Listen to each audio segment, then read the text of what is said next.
Hello students, welcome to Gnanmanjari Vidyapeeth Online Education. I am Abhishek Goswami.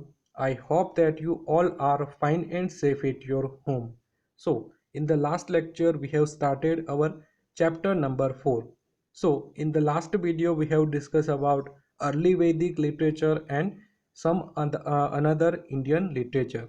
And in this video we will discuss about medieval literature. So, let's get start the topic.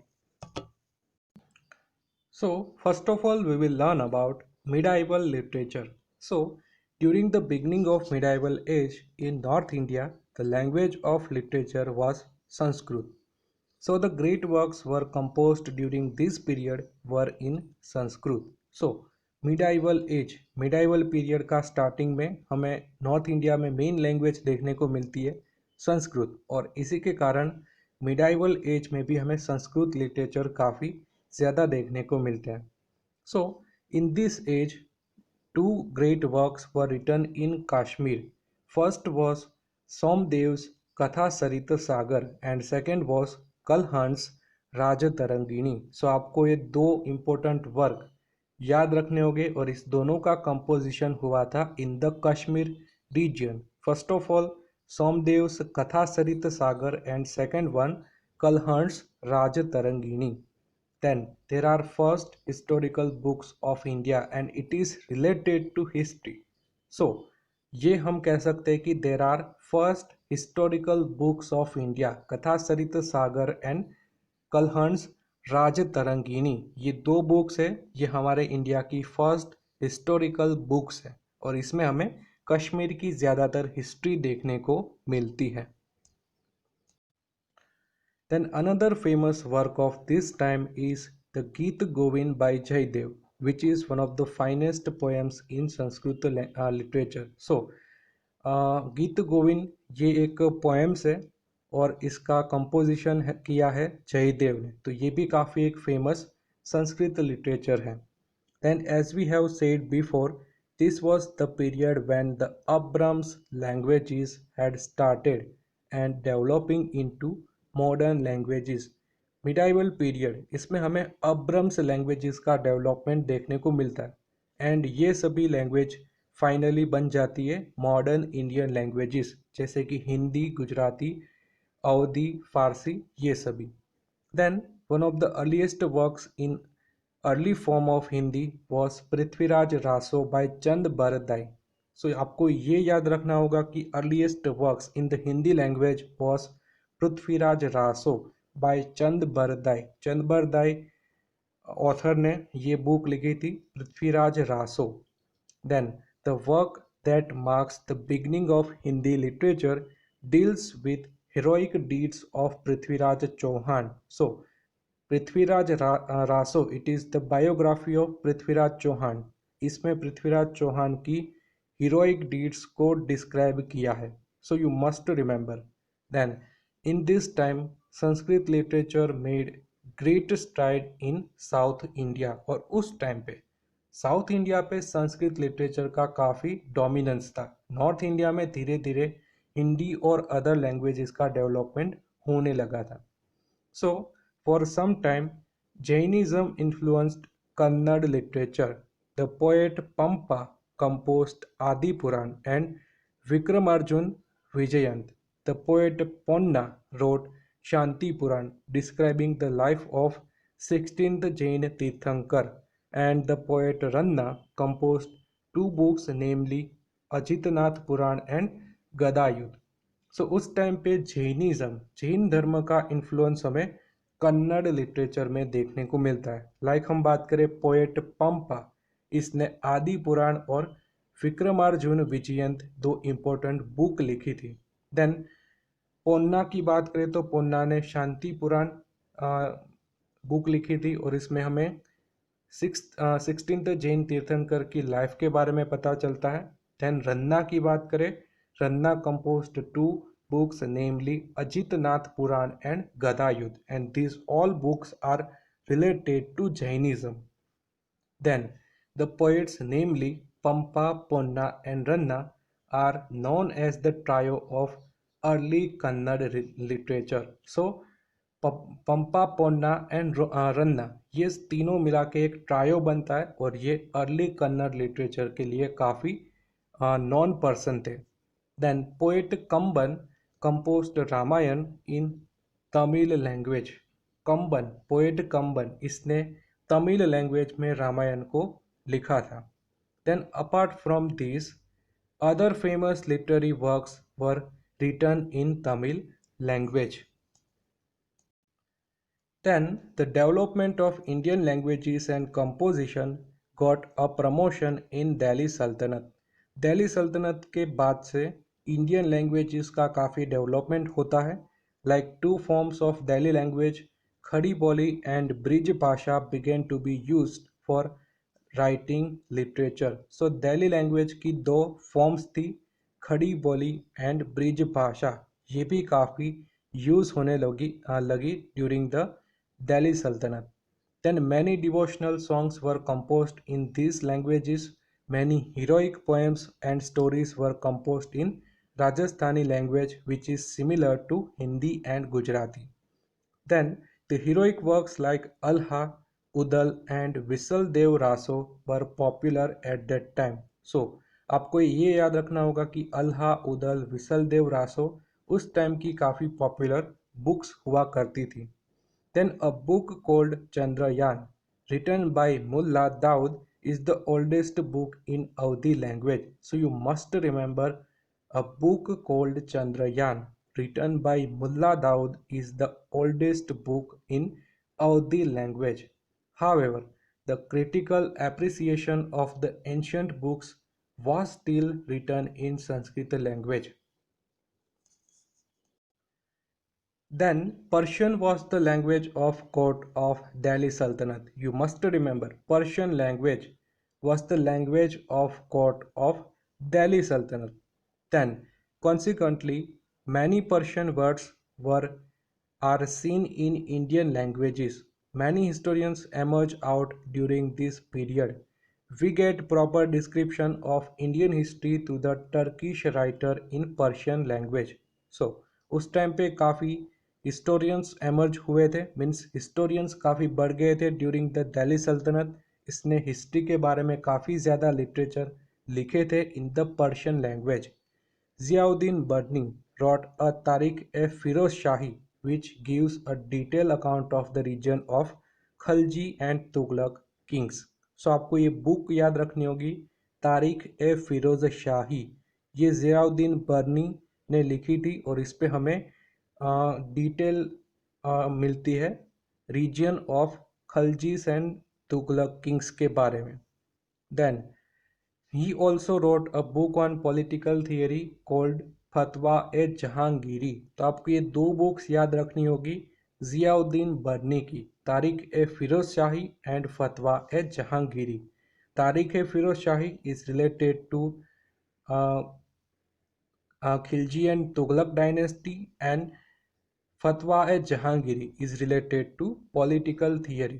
Then, the most outstanding literary figure of this period was Amir Khusro. He was a poet, historian, mystic saint and composer of music. So आपको अमीर खुसरो के बारे में भी याद रखना होगा. Amir Khusro was very famous during this period. He was poet, historian, mystic saint and composer of music. So he was also disciple of Nizamuddin Aulia. You must remember, Amir Khusro was a disciple. Disciple means शिष्य. निजामुद्दीन औलिया का शिष्य था, student था. Then he wrote the Ashiqa, the Nuh, the Sipihr, Qiranul Sadain and Khazain al Futuh और several works of poetry. So Amir Khusrau की composition की बात करें तो इसने आशिकी, ना, देन सिपिहर, किरातुल सदायान, खजैन अल फुतू, ये सभी पोएट्री वर्क किया था. Then he took great pride of his being an Indian and praised India as earthly paradise. तो इंडिया के बारे में ये काफ़ी लिखता था और काफ़ी प्राइड फील करता था, प्राउड फील करता था एज इंडियन पर्सन एंड इसने हमारे इंडिया को कहा था अर्थली पैराडाइज, अर्थ का स्वर्ग।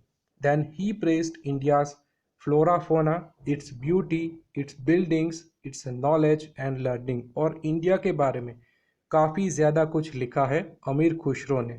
Then he strongly believed that in many respects the essence of Hinduism resembled Islam.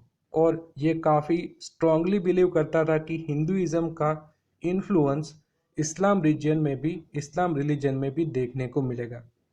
So he considered Hindavi Hindi spoken around the region of Delhi his mother tongue and composed many verses in it. So आपको अमीर खुसरो के बारे में ये भी याद रखना होगा कि ये एक लैंग्वेज बताता, इसका नाम है हिंदवी। ये लैंग्वेज दिल्ली सल्तनत के आसपास जो भी रीजन है यहाँ पर बोली जाती थी। और ये हिंदवी लैंग्वेज को अपनी मदर टंग बताता है कि it is my mother tongue. And काफ़ी सारे वर्सेस हिंदवी लैंग्वेज में भी कंपोज किए हैं। ये एक हिंदी वर्जन ही है, हिंदी लैंग्वेज का एक अनदर वर्जन है। Then he composed verses in many languages. He wrote a number of bilingual quatrains and verses in Hindi and Persian. The healthy tradition started by him continued for centuries after him. So, this is the contribution of अमीर खुसरो। अमीर खुसरो का हमारे Indian literature में क्या contribution है? So once again I repeat, first of all Amir Khusro ने काफ़ी सारे बुक्स लिखे हैं, काफ़ी सारी पोएम्स लिखी है। He was a poet, historian, mystic, saint and composer of music. Then he was also a disciple of Nizamuddin Auliya. Then he wrote the Ashiqi, ना, सिपीहर, किरातुल सदायान एंड खैजन अल फुतू। ये काफ़ी इंपॉर्टेंट पोएट्री वर्क है अमीर खुसरो का। देन ये हमारे इंडिया को अर्थली पैराडाइज, अर्थ का स्वर्ग, इस तरीके से हमारे इंडिया को डिस्क्राइब करता है in the book. And he praised India's flora fauna, its beauty, its buildings, its knowledge and learning. Then हम बात करें कि he considered Hindavi the Hindi spoken around the region of Delhi is mother tongue. Hindavi language को अपनी mother tongue बताया था और काफ़ी सारे वर्सेस लिखे थे इन दिस लैंग्वेज। देन हम बात करें कि बाईलिंगुअल्स क्वाट्रेंस और वर्सेस हिंदी और पर्शियन में लिखे थे। और इसने एक ट्रेडिशन स्टार्ट किया था, एक न्यू ट्रेडिशन स्टार्ट किया था कि हिस्ट्री के बारे में लिखो, इंडिया के बारे में लिखो। तो ये ट्रेडिशन धीरे धीरे कंटिन्यू होता है इसके बाद भी। Then let's move further. So the regional kings gave a great impetus to regional languages and literature. Bhakti saints preached in languages of people. Many of them, like Kabir, were great poets. Bhojpuri and Awadhi were the major dialects during those days. So, regional Kings ने भी काफ़ी सारे regional languages और literature को काफ़ी बढ़ावा दिया था। Bhakti saints praised in languages of the people. Bhakti संत थे, ये सभी रीजनल लैंग्वेजेस में अपने उपदेश देते थे। प्रेज्ड मीन्स उपदेश देना। Then many of them like Kabir were great poets. Bhojpuri and Awadhi were major dialects during those days. So Bhojpuri and Awadhi ये दो इम्पोर्टेंट डायलेक्ट मीन्स बोली। It is different from language. Language and dialects में काफ़ी डिफरेंट होता है।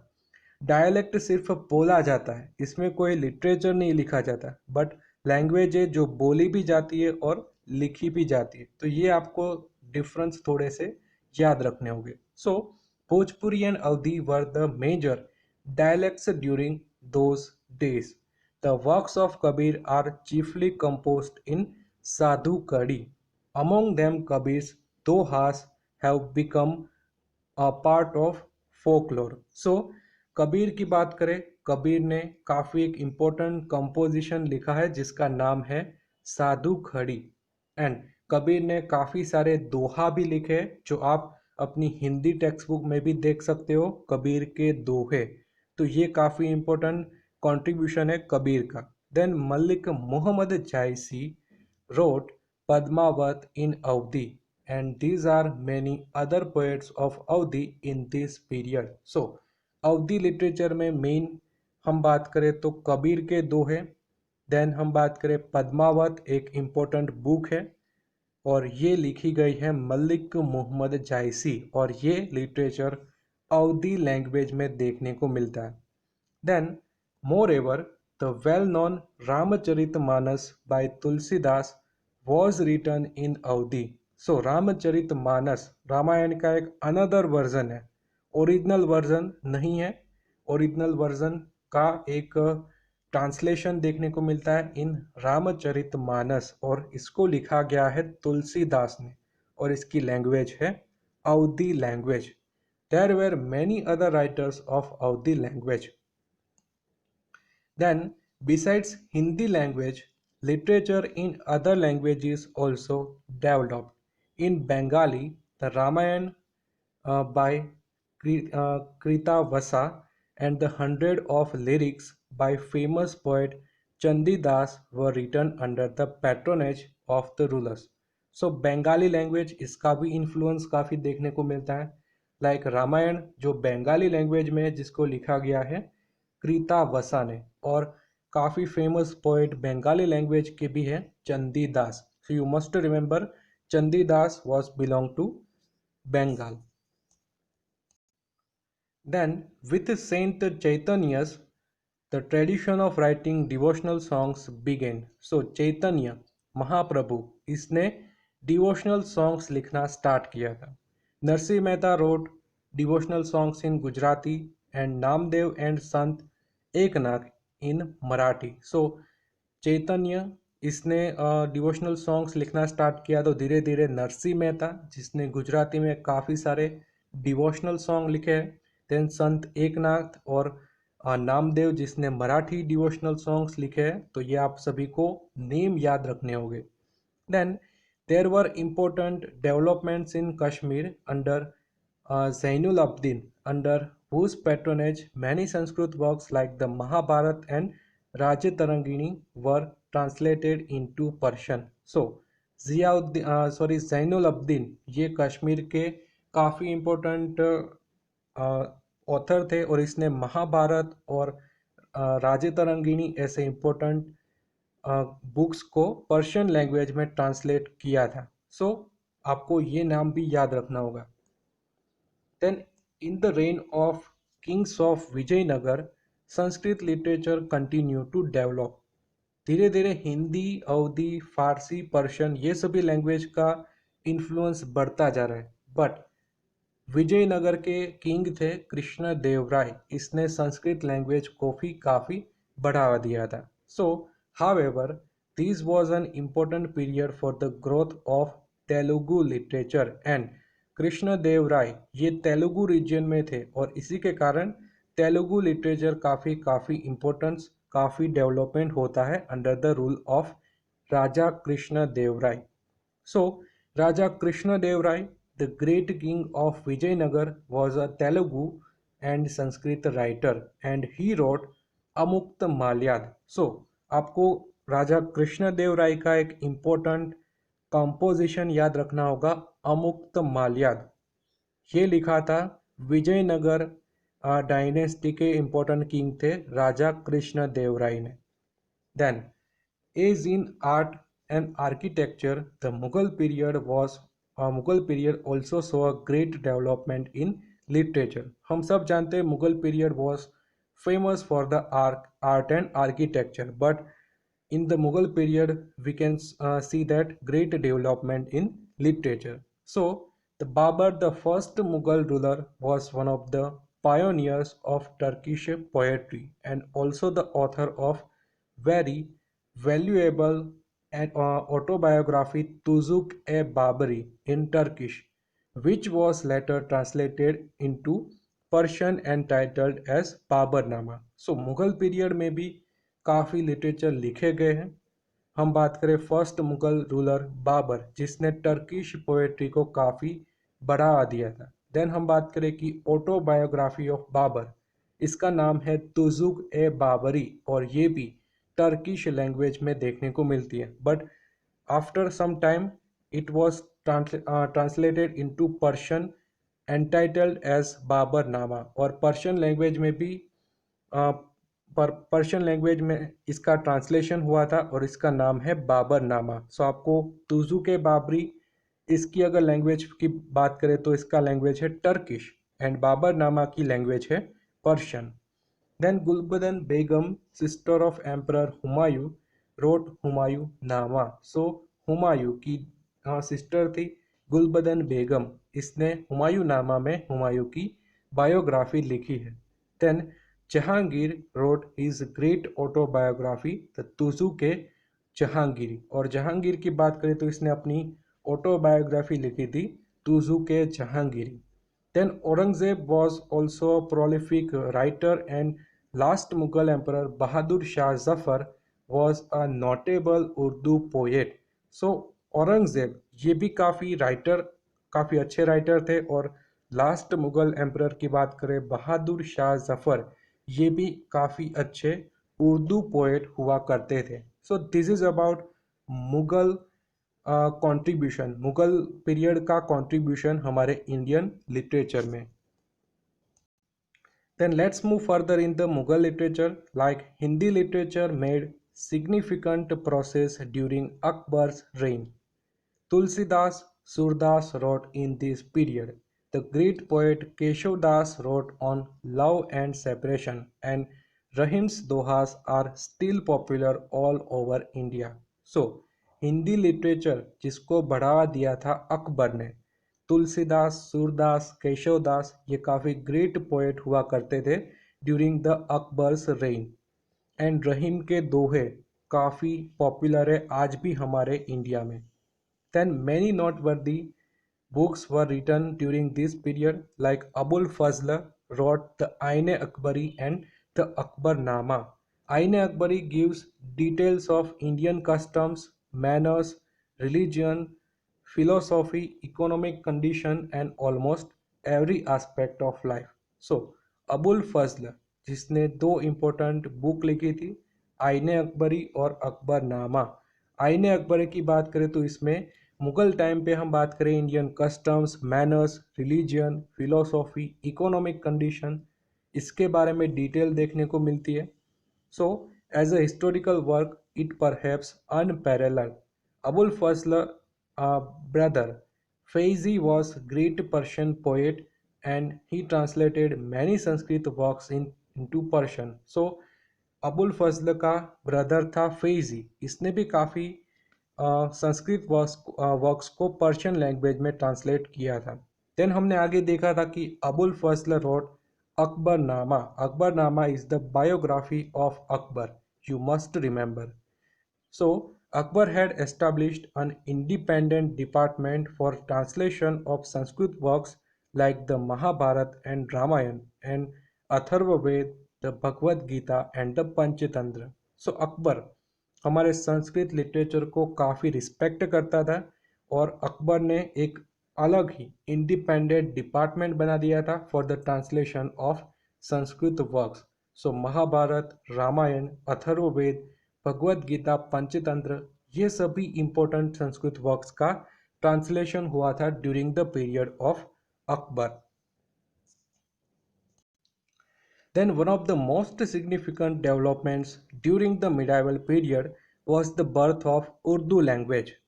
This new language soon developed into one of the richest modern Indian languages.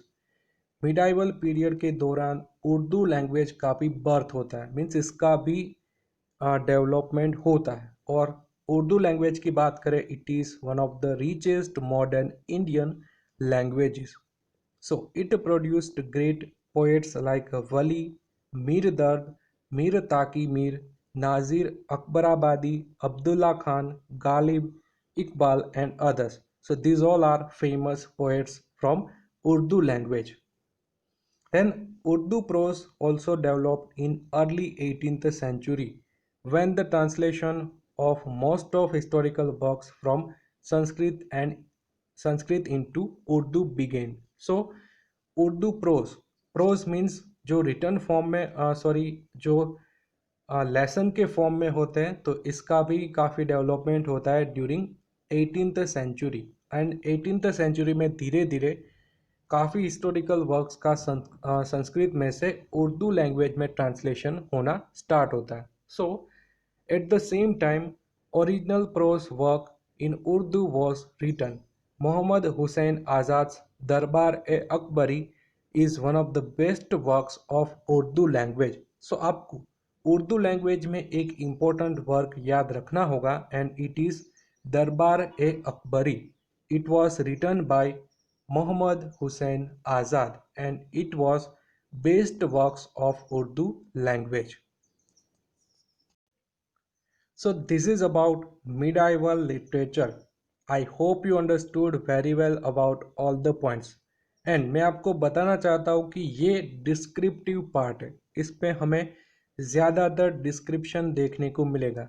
सो इस points में से आपको MCQ fill in the blank ये सभी क्वेश्चन याद रखने होंगे। देन सभी के कंट्रीब्यूशन भी याद रखने होंगे, लाइक मुगल पीरियड का क्या कंट्रीब्यूशन था in the medieval literature, then Delhi सल्तनत का क्या कंट्रीब्यूशन था, अदर लैंग्वेज का क्या इम्पोर्टेंस था ड्यूरिंग द मिडाइवल पीरियड। ये सभी पॉइंट्स आपको याद रखने होंगे। यहाँ पर डिस्क्रिप्शन काफ़ी ज़्यादा है, यहाँ पर अंडरस्टैंडिंग काफ़ी कम है, तो आपको जितने भी ज़्यादा नाम याद रखे, आप जितने भी ज़्यादा नाम याद रखो, ये आपके लिए काफ़ी इम्पोर्टेंट है। So I hope you understood all the points and if you have any doubts regarding this topics you can ask me anytime. So now this is end of the video. In the next video we will move further in this topic and we will complete our chapter number 4. So I hope आप सभी को अब clear हो गया होगा। सो तब तक के लिए stay home, stay safe, thank you.